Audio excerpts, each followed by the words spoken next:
kembali lagi dengan pelajaran sosiologi. Kali ini kita akan membahas tentang integrasi dan disintegrasi sosial. Apa itu integrasi dan disintegrasi sosial? Integrasi berasal dari kata integration, yang artinya pembaruan sehingga menjadi sesuatu kesatuan yang utuh, atau pembaruan masuk ke dalam, menyesuaikan, menyatu, melebur sehingga menjadi satu. Jadi integrasi merupakan penyatuan beberapa pihak, di mana pihak-pihak tersebut pasti mempunyai perbedaan, baik perbedaan pandangan, perbedaan agama, ras, suku, bangsa, ras itu bisa warna kulit, bisa suku, dan lain sebagainya. Itu adalah integrasi. Jadi integrasi sosial merupakan proses penyesuaian unsur-unsur yang berbeda dalam masyarakat sehingga menjadi satu kesatuan yang utuh. Jadi integrasi merupakan penyatuan ya, bukan penyamaan.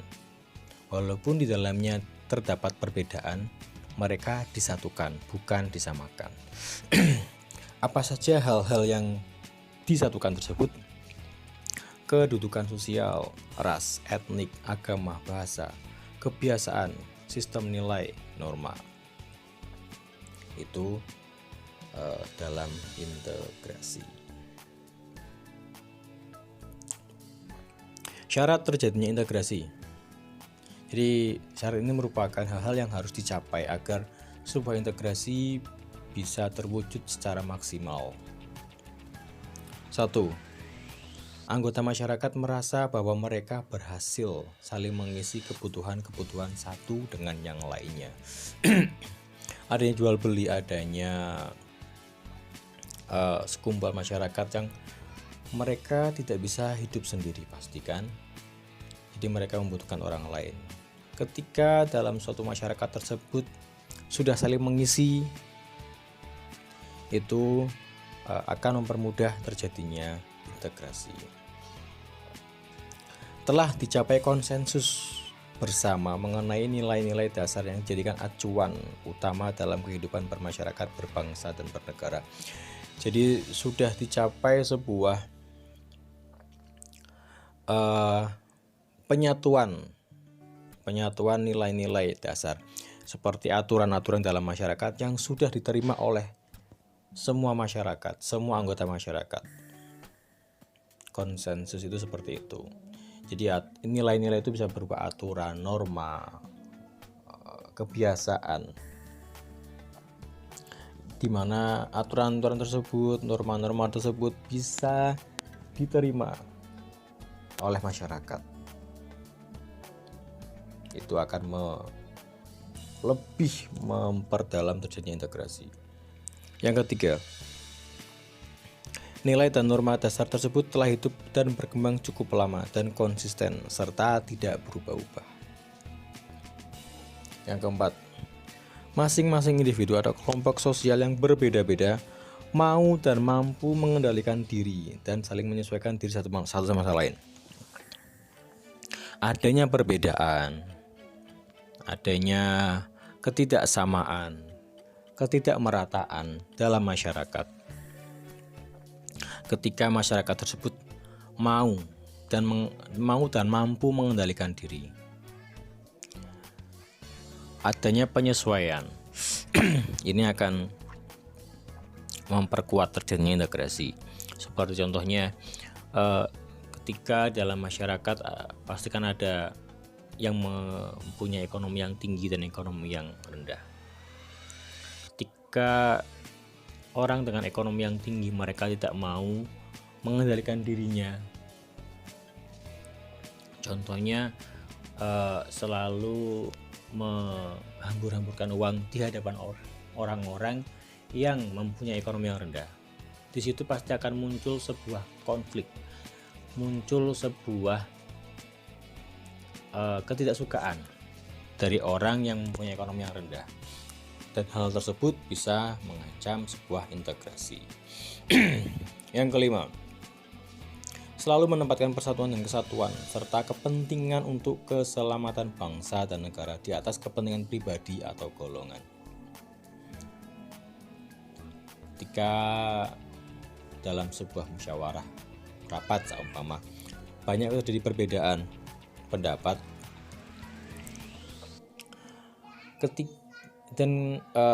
di situ harus ada sebuah kelegaan dari setiap masyarakat yang mempunyai pendapat tersebut. Tidak harus pendapatnya diterima, tidak harus semua pendapatnya diterima, tapi menurunkan ego sedikit demi sedikit demi tercapainya sebuah masyarakat yang utuh, itu akan lebih cepat terciptanya integrasi.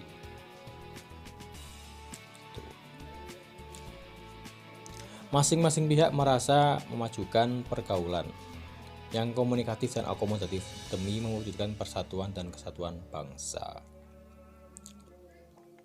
Dalam bermasyarakat harus bisa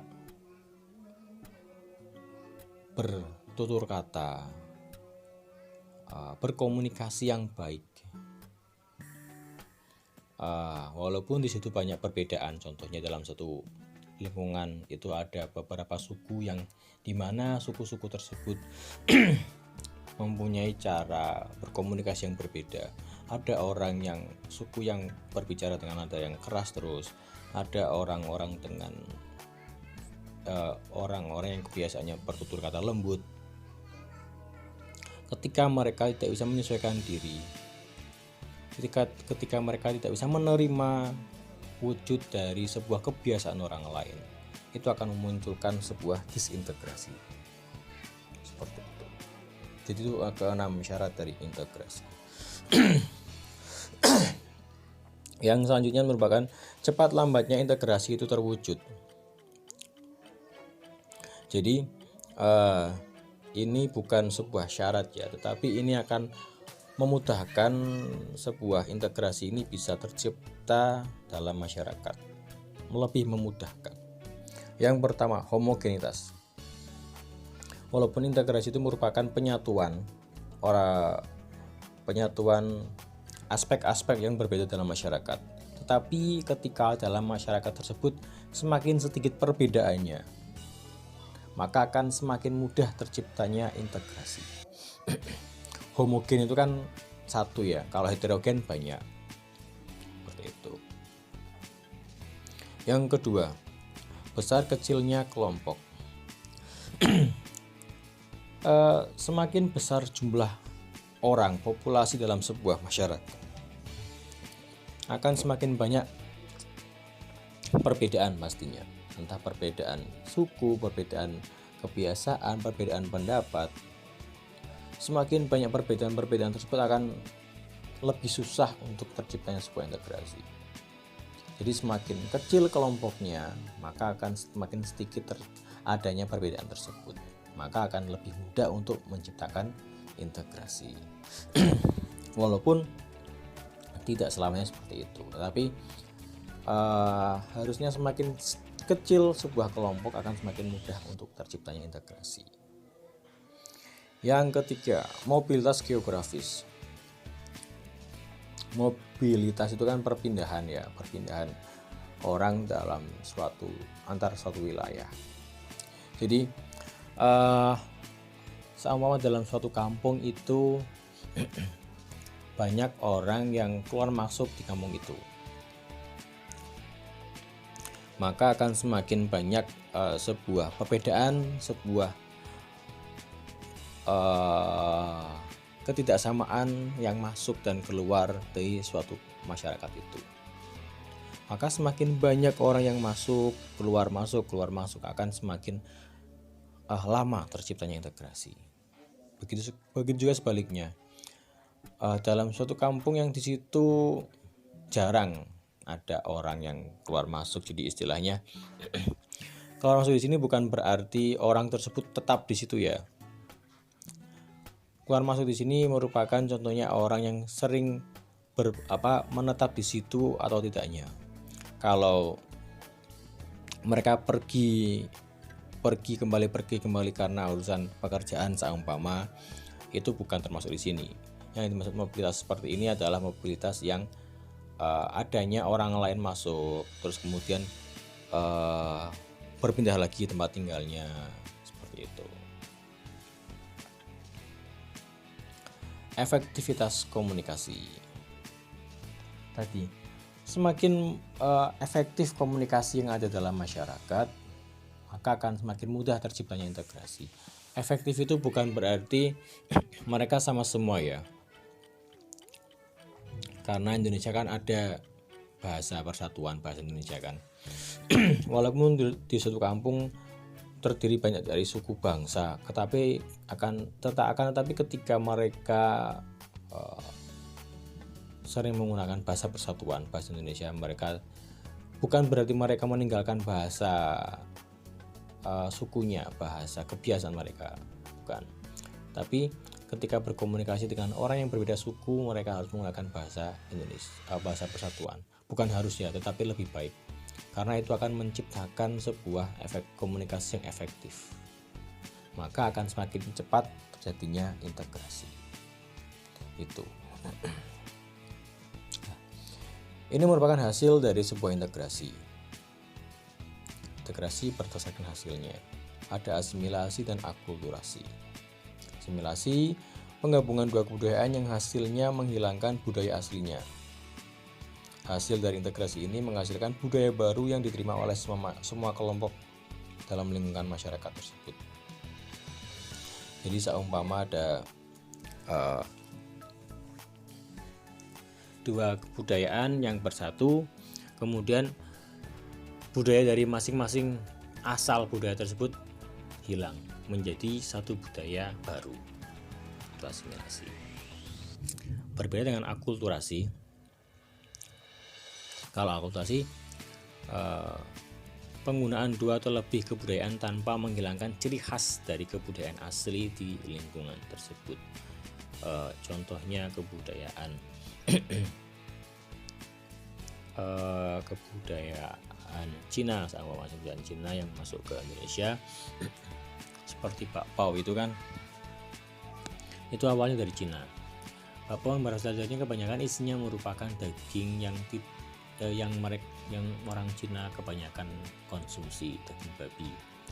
Ketika masuk ke Indonesia, daging babi tersebut tidak bisa diterima oleh masyarakat Indonesia. Maka kemudian isi dari bakpao tersebut diganti dengan makanan yang bisa diterima oleh masyarakat Indonesia.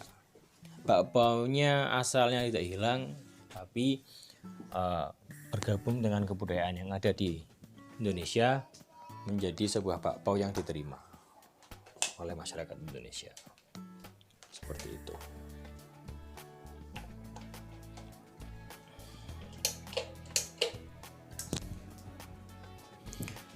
Integrasi berdasarkan penyebabnya. Yang pertama, integrasi normatif. Norma itu kan peraturan ya. Jadi sebuah integrasi yang terjadi karena norma-norma yang ada di dalam masyarakat tersebut disepakati oleh masyarakat. Jadi norma tersebut dapat menyatukan masyarakat. Yang kedua, integrasi instrumental. Jadi integrasi yang terwujud karena adanya sebuah keseragaman antar individu dalam masyarakat. Contohnya seragam sekolah. Setiap anak masuk dalam sekolah itu berasal dari tempat yang berbeda. Tapi ketika mereka berangkat ke sekolah, mereka menggunakan sebuah identitas dari sekolah tersebut. Itu akan ketika di situ ada integrasi persatuan, berarti itu merupakan integrasi yang terbentuk. Integrasi yang berdasarkan integrasi instrumental. Seperti itu. Yang ketiga, integrasi ideologis. Tidak tampak secara visual. Terbentuk karena adanya ikatan spiritual atau ideologis yang kuat berdasarkan proses alamiah tanpa paksaan. Ini berbeda dengan instrumental yang terlihat secara kasat mata. Kalau ideologis itu tidak terlihat secara kasat mata, tetapi adanya persamaan dalam diri orang-orang tersebut yang disebabkan karena ideologisnya, pemikirannya sama gitu. Contohnya dalam partai politik, walaupun dalam partai politik kemudian dilambangkan dengan sebuah warna yang sama dalam partai tersebut, tetapi dasarnya mereka berintegrasi karena adanya persamaan ideologi antar orang-orang dalam partai politik tersebut. Yang keempat, integrasi fungsional. Terbentuk karena adanya fungsi-fungsi dari masing-masing pihak yang menyatu dalam masyarakat. Jadi ada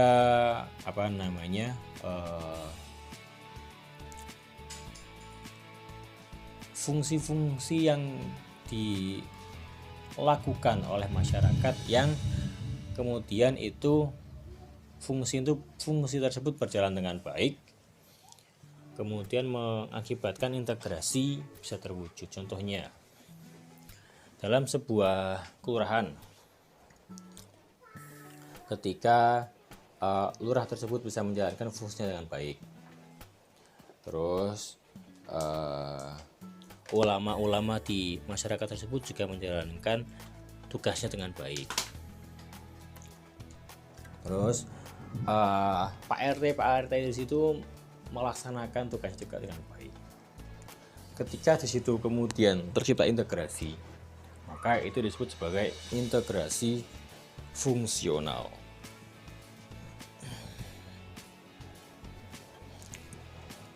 Yang terakhir, integrasi koersif.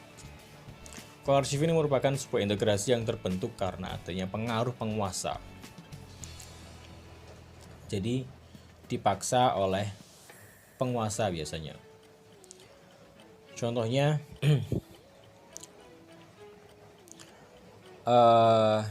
seumpama di dalam sebuah seperti di negara Korea Selatan, Kim Jong Un itu ya, itu kan ada paksaan dari kepala negara, sehingga kemudian terciptalah sebuah persatuan. Walaupun mereka terpaksa, tapi hasilnya juga terjadi integrasi seperti itu. Ini integrasi berdasarkan lingkup terjadinya. Integrasi keluarga dalam sebuah keluarga. Yang kedua, integrasi kekerabatan karena persamaan keturunan seperti itu.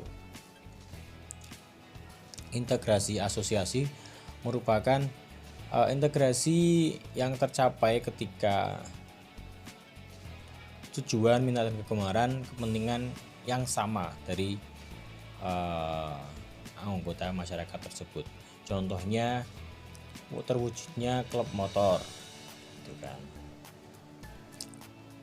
Yang keempat, integrasi masyarakat.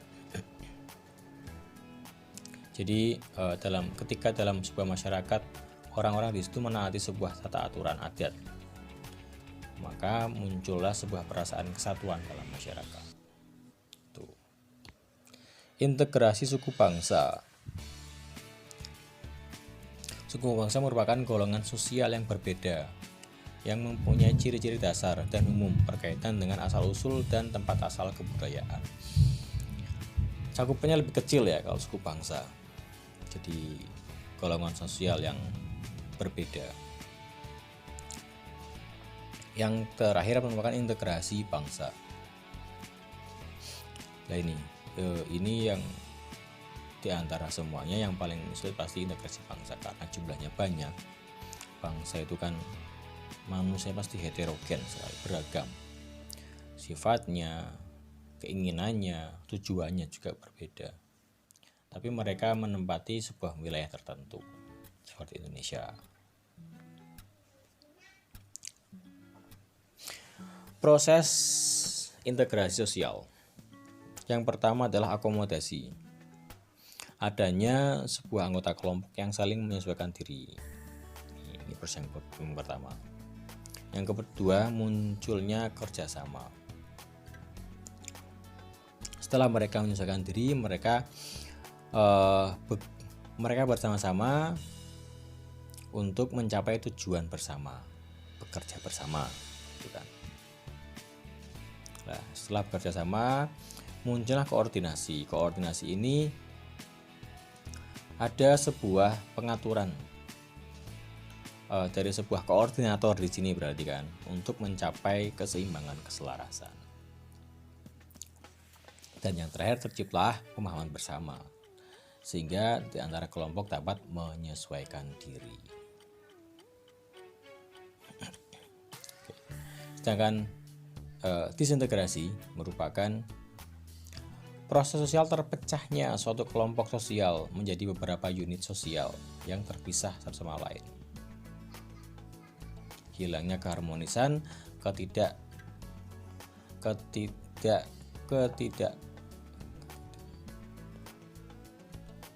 ketidaksatuan atau perpecahan. Maaf, disitu salah ketik ya. Jadi disintegrasi merupakan lawan dari integrasi. Kalau integrasi itu merupakan penyatuan, kalau disintegrasi terpecahnya suatu kelompok sosial.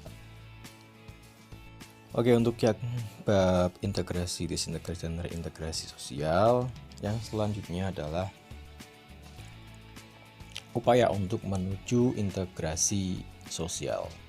Jadi setelah tadi ada syarat-syarat integrasi sosial, cepat lambatnya integrasi terwujud, dan beberapa bentuk dari integrasi, materi yang selanjutnya adalah upaya bagaimana untuk menuju sebuah integrasi sosial itu. Yang pertama, dengan menggunakan pembangunan pendidikan. Proses pendidikan yang benar adalah yang membebaskan seseorang dari berbagai kungkungan atau penyadaran akan kemampuan seseorang dari berbagai hal, moral, agama, sosial, budaya, demokratis, ideologis, filosofis, dan lain-lain. Yang diajarkan di sekolah inilah yang kemudian akan mendukung terjadinya integrasi sosial.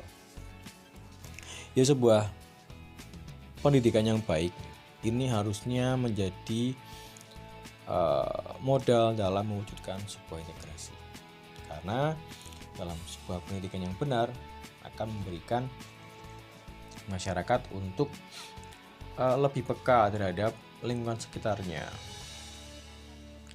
lebih peka terhadap moralnya, agama-agama di sekitarnya, bagaimana kebudayaan, bagaimana kehidupan sosialnya. Jadi sebuah pendidikan yang baik akan mempermudah terjadinya sebuah integrasi. Yang kedua, meningkatkan modal sosial. Modal sosial yang dimaksud merupakan norma dan jaringan sosial yang berupa hubungan baik dalam masyarakat yang ditumbuhkan, yang kemudian akan mempermudah terjadinya integrasi sosial. Modal sosial itu berupa kerjasama dalam masyarakat dalam menyelesaikan masalah, timbulnya rasa toleransi dalam masyarakat, menghindari sikap curiga kepada individu yang lain, dan lain sebagainya. Modal-modal inilah yang harus ditanamkan untuk menuju sebuah integrasi sosial. Manajemen konflik. Jadi seperti pembahasan kita pada bab sebelumnya, bahwa konflik itu kan sebenarnya bisa dikendalikan ya, bisa dikelola, bisa dikendalikan. Dengan pengelolaan yang baik akan terjadi sebuah konsensus persatuan, bisa mengatasi perbedaan dalam masyarakat. Seperti itu. Jadi sebuah manajemen konflik yang baik, pemilihan cara penyelesaian konflik yang baik, pencarian informasi tentang konflik itu, sebuah mediasi yang baik, konsiliasi yang baik akan membentuk masyarakat yang lebih mudah untuk mencapai sebuah integrasi.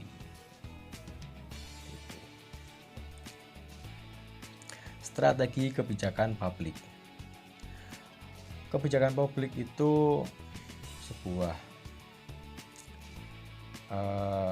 sistem yang dibentuk oleh penguasa, karena kebijakan itu kan yang bisa membuat kebijakan adalah orang-orang yang berkuasa ya. Ini sangat mempengaruhi bagaimana integrasi dalam masyarakat akan terwujud.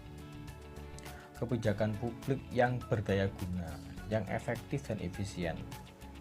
Jadi kebijakan yang bisa dimanfaatkan oleh orang banyak, yang bisa mendukung perbedaan-perbedaan dalam masyarakat, yang bisa mengakomodasi permasalahan-permasalahan dari masyarakat, kebijakan yang bisa membantu masyarakat dalam melaksanakan kehidupannya. Jadi dimana ketika kebijakan tersebut dapat membantu masyarakat secara global, ini akan mudah dalam mewujudkan sebuah integrasi di wilayah tersebut. Seperti itu. Pembangunan komunitas. Jadi dalam masyarakat itu kan pasti ada komunitas ya. Ketika dalam masyarakat tersebut komunitasnya berjalan dengan baik. Jadi komunitas tersebut itu kan mempunyai persamaan pasti kan. Jadi ketika masyarakat sudah dikelompokkan berdasarkan persamaan mereka, maka akan terjalin sebuah kehidupan yang lebih harmonis dalam setiap komunitas tersebut. Dan hal ini pasti akan menunjang sebuah terjadinya integrasi sosial.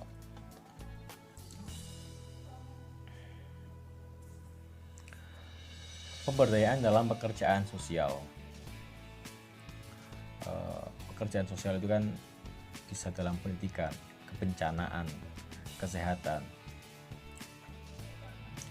Kita bisa lihat ketika terjadi sebuah bencana di Indonesia, masyarakat akan bergotong royong membantu orang yang sedang mengalami musibah.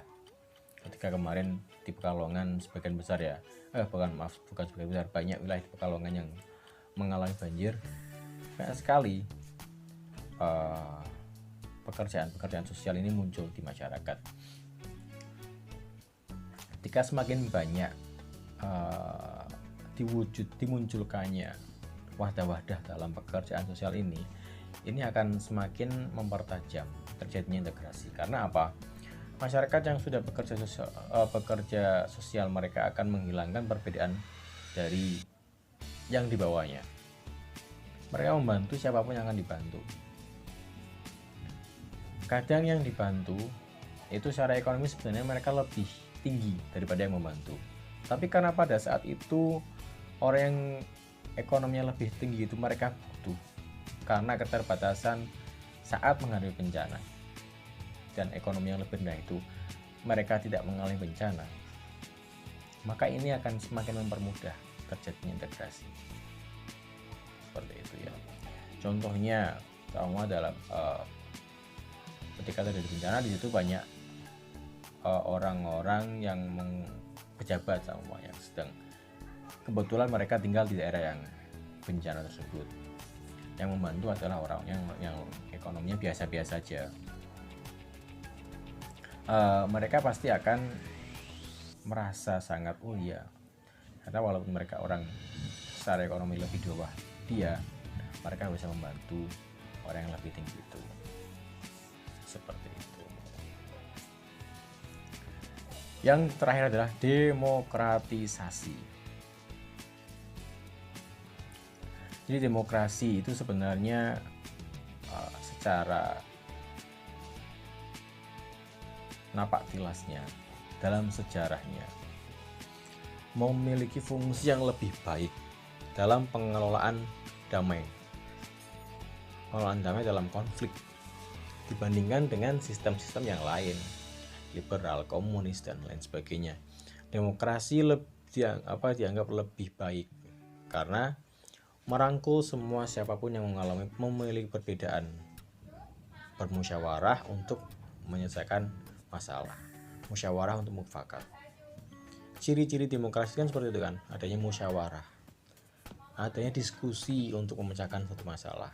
Perbedaan-perbedaan pendapat yang ada dalam sebuah lingkup masyarakat di demokrasi ini akan semakin mewujudkan, mempermudah terjadinya integrasi. Karena dalam demokrasi itu siapapun yang apapun hal pendapat yang kemudian tercipta itu merupakan rembukan hasil dari rembuk banyak orang di situ, bukan satu orang.